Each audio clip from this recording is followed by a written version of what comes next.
ఆచార్య దేవా ఏమంటివి జాతి నిపమున సూతస్తున్న కింద నిలవ అర్హత లేదందువా.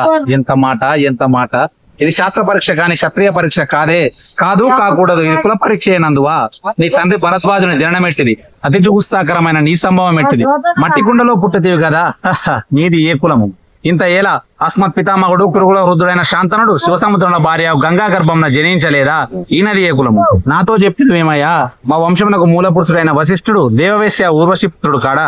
అతడు పంచమజాతి కన్య అయిన అరుంధతి అంది శక్తిని, ఆ శక్తి చండాలయందు పరాసురుని, ఆ పరాసురుడి పల్లపర్తి మస్తగంధి అయిన మా తాత వ్యాసుని, ఆ వ్యాసుడు విధవరాలైన మా పితామహి అంబికతో మా తండ్రిని, పినపితామహి అంబాలికతో మా పినతండ్రి పాండురాజుని, మా ఇంటి దాసితో ధర్మ నిర్మాణ తీరడాన్ని మీచే కీర్తింపబడుతున్న ఈ విదురదేవుని కనలేదా.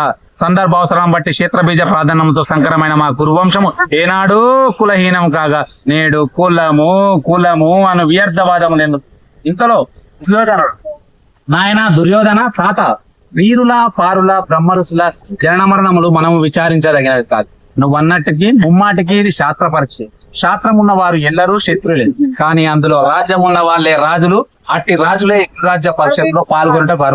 ఓహో, రాతరికమా అర్హతను నిర్ణయించినది. అయినను మా సామ్రాజ్యంలో సస్యశ్యామలమై సంపద గ్రామమై విరుద్ధమవుతున్న అంగరాజ్యంలో ఇప్పుడే ముహూర్తాభిషిక్తుని గావించుతున్నాను.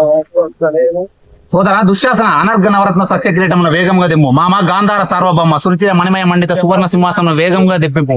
పుణ్యాంగం రాధ ఈ రాధాసూరికి పాలభాగంలో కస్తూరి తిట్టం తీర్చదు. కళ్యాణ భద్రాల కన్నమహారాజు కైవాడంగా మెచ్చును.